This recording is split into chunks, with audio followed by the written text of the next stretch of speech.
Well, good afternoon, everybody, and welcome to the United Regional Chamber of Commerce's weekly updates. I shouldn't say weekly. We took a couple of weeks off, a little bit of a break, but we're back.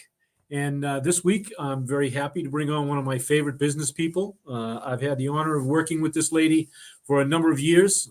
She has helped, I can't even count how many of our members and local businesses that she has helped.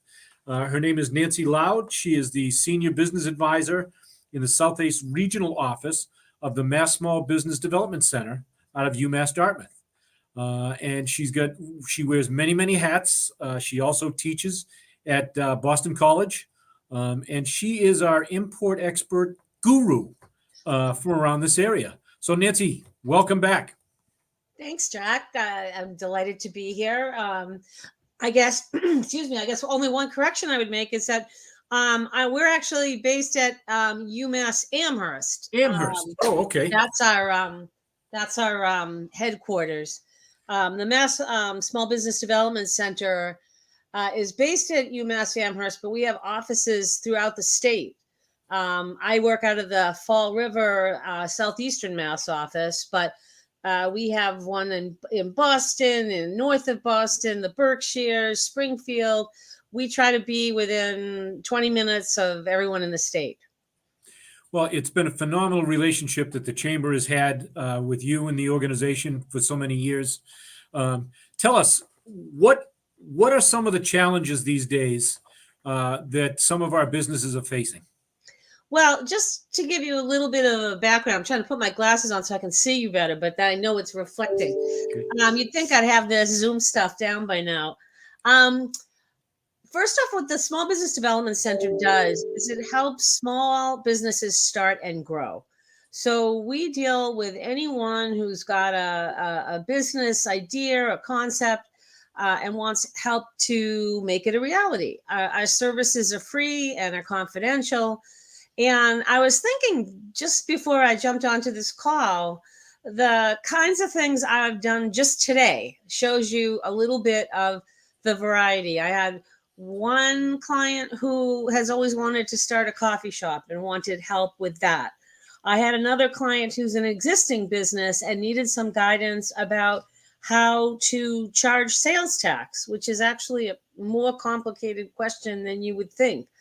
I had somebody else who I was trying to help find a business location.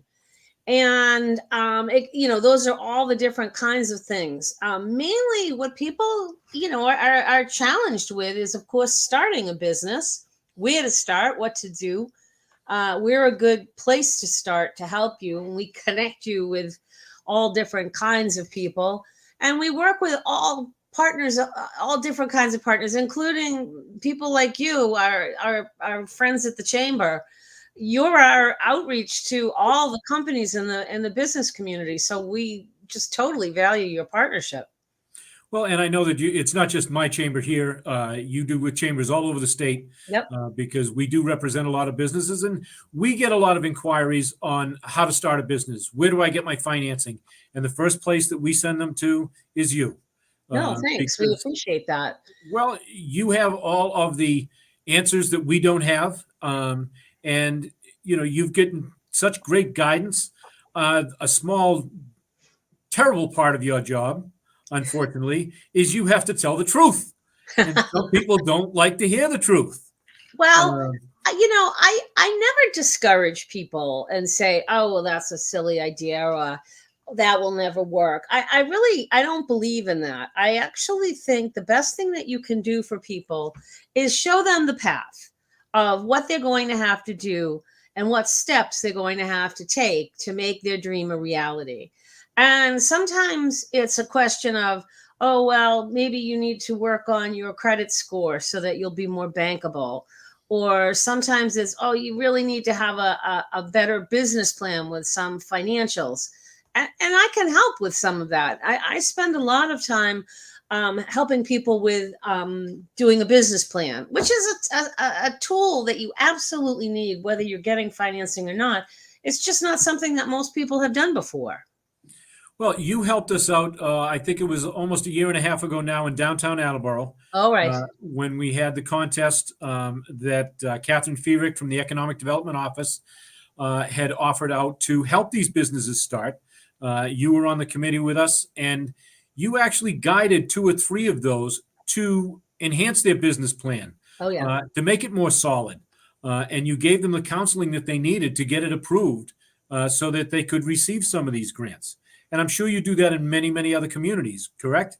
Well, yeah, that's the goal. I mean, the fact of the matter is, unless there's a special program, there really aren't startup grants. You know, a lot of times I actually that's the hard conversations I have to have, Jack, is when I have to tell people there isn't a startup grant available for you. There's financing that you may have to you will have to pay back, but there really aren't startup grants. That special program that you had in Attleboro, you know, that's an unusual program, and it was one I was really happy to be involved in. But that's the bad news for a lot of people, is to find out that there isn't a pool or a pot of money that I have that I can say, oh, I really like your idea. Here's some money. But what I can do is help you get ready to approach a lender and put forward a plan with financial projections that will make them consider you much more seriously. Right. And that's one of the things that MSBDC does not do is finance. No. You help them and you prep them to, as you say, get bankable. But you've got many financial partners Yes. that you introduce folks to. Yeah, and actually, that's a misunderstanding, is that the SBA makes loans. The SBA does not make loans. The SBA underwrites and helps secure bankers for different kinds of loans. So we work with every SBA affiliated bank and non-banks alike. Any of the banks in the area, we're completely ecumenical. I love to work with them. I love when they send their clients to me, and I can help them get their business plan together. And the word bankable is important, because that means a bank is likely to take a shot, and the SBA's role in this is to help a bank take a shot and finance someone that maybe they wouldn't otherwise without a government backed guarantee for the bank. And that's what a lot of the SBA does, is back those loans Yes. and helps the financial institution, make good decisions. Yes. And every once in a while has to make that bank whole if the business goes belly up. Exactly. And this is one of the things, is that banks don't want any loan to go south. So they put you through your paces. They really do. They want to see a good credit score to start with. Then they want to see a very good business plan with cash projections. Cash flow is the thing that kicks a lot of companies out of contention. A cash flow is just a measure of money going in, money going out. And banks want to make sure that you're going to be able to make it through, the ups and downs, the seasonal changes in demand, and cover that loan. So that's a very big part of what we do as well. Every business has some seasonality to it, no matter what it is. Absolutely. Some have more. Absolutely. But even if somebody doesn't need the financing, they need the guidance of a business plan, because you'll help them also, put the finishing touches on some marketing plans Absolutely. and give them some great advice. And you have such a plethora of resources that if you don't have the answer, you know where to get the answer. Yeah, there's no question. Thank you for that. But there's no question that we are connected to every sort of government agency out there, lots of private people. I get asked for a list of lawyers, a list of accountants, a list of insurance agents. We always put together a list of at least 3 for anyone who's asking for referrals. And our mission is to help connect people to the resources that they need. I was helping somebody yesterday with a government procurement question, although I am not an expert on that, but we do have a whole division, a specialty center that is just focused on selling to the government, and I can link you in with them. And as you mentioned, we have a group called Mass Export Center, which is a specialty center that focuses specifically on exporting. And I worked in that section of the MSBDC for quite a while as well. So I get questions on importing and exporting, but mainly it's the folks at the Mass Export Center that are super expert on that. All right. And also tell us, you teach at Boston College. Yes, I do. Tell us what you enlighten our next generation to come up with. Well, I teach in their MBA program and in their undergraduate program, and because I'm busy with MSBDC things, I really only have time to teach one class a semester. As much as I enjoy it, this semester I'm teaching a class I've been teaching for, I don't know, 10 years or so on leadership. And it's a great group of students. They have an undergraduate minor in leadership and organization. And in the summer and in the winter semester, I teach in the MBA program and I teach management strategy. That's really where I, have done most of my teaching is on management strategy. Well, speaking of strategy, how are you counseling folks right now with the lack of workforce? Yeah, this is, if there's anything, you asked at the very beginning, what are people facing right now? Several main topics that are on everyone's mind. One, can't find enough good workers, and I'm going to come back specifically to that. Two, supply chain issues due to disruptions from the pandemic that have still not worked through. And three, inflationary pressures, which have increased costs all the way down the line. Going back to the question of workers, there's no easy solution to that.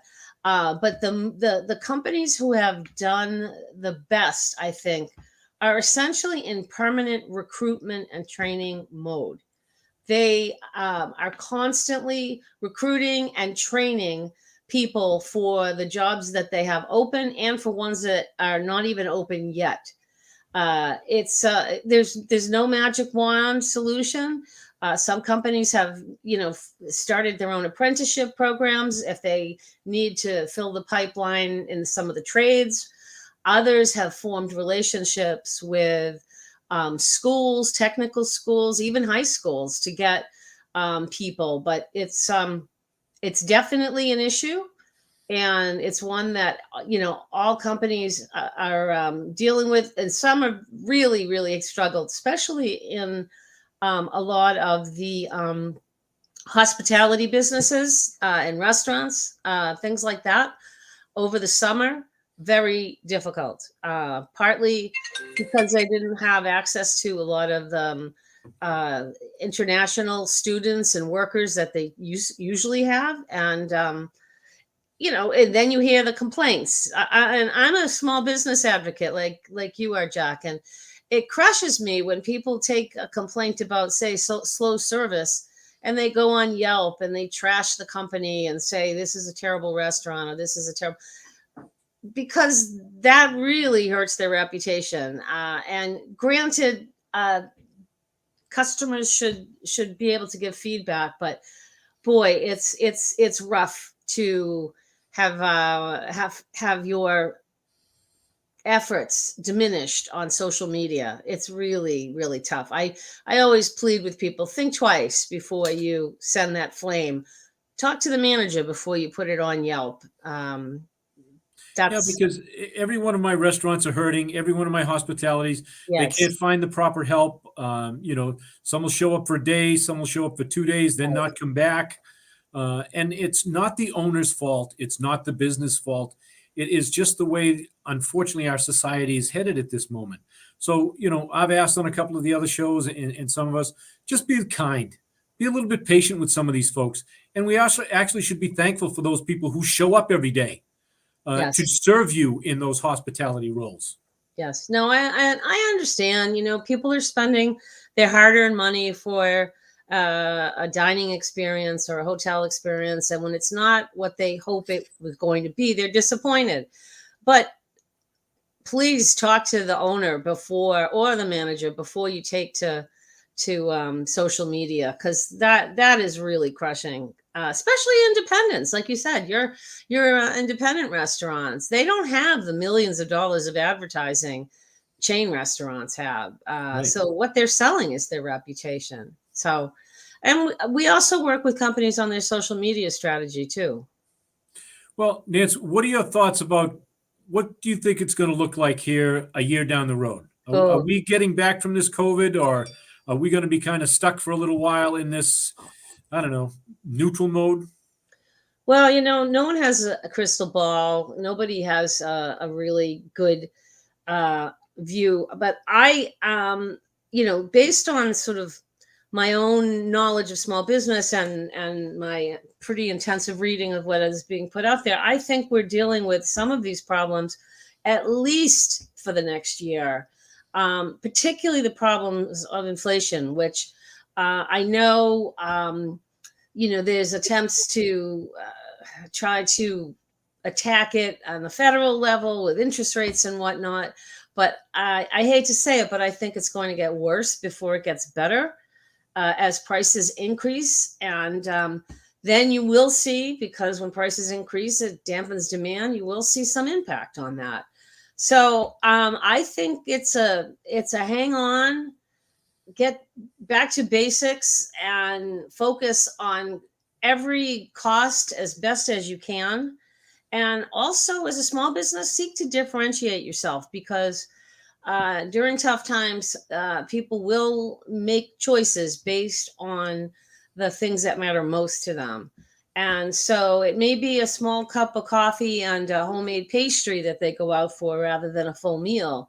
But you want to be the one that they're thinking of when it comes to making decisions like that. Absolutely. And, right now is the right time to make sure that you have all your ducks in a row. Make sure that your marketing plan or your business plan is top notch. And that's why you should reach out to Nancy and her team at the Mass Small Business Development Center. Nancy, I know I kind of rushed you a little bit today. No, Thank my you very fault. much. I do want to say one last thing, Jack, and that is, when things get tough and money gets tight, one of the things companies do is they cut back on marketing, and they cut back on memberships or activities, and that is absolutely not the time to do that. It is not the time to cut back on marketing expenditures, because it is so much harder to gain back altitude after you've lost it even more. So please stay connected and stay involved and keep your marketing going. Nancy Loud, thank you very much for coming on the show. My pleasure. Okay, we'll see you when Nancy comes to my office once a month. You can make appointments. She'll do it on Zoom. She'll do it on Microsoft Teams, whatever it might be. Whatever it takes. She's right there for us. Nancy, thank you very much. Have a All great right. afternoon. Thanks very much. All right. Bye. Folks, thanks for joining us this afternoon. We will see you next Wednesday. Next Wednesday, we have Kelly Fox coming on with us to talk about Christmases for kids, because we're getting into that mode again. We just had a phenomenal gala last Saturday night, raised a lot of money for the new shelter that's coming, and Kelly will tell us all about it next week. Shout out again to Dave Angel, our producer at AACS, and for all the patience that he has with me, because I'm not very computer savvy, and we appreciate all that AACS does for us and the entire community. So folks, thanks. We'll see you next week.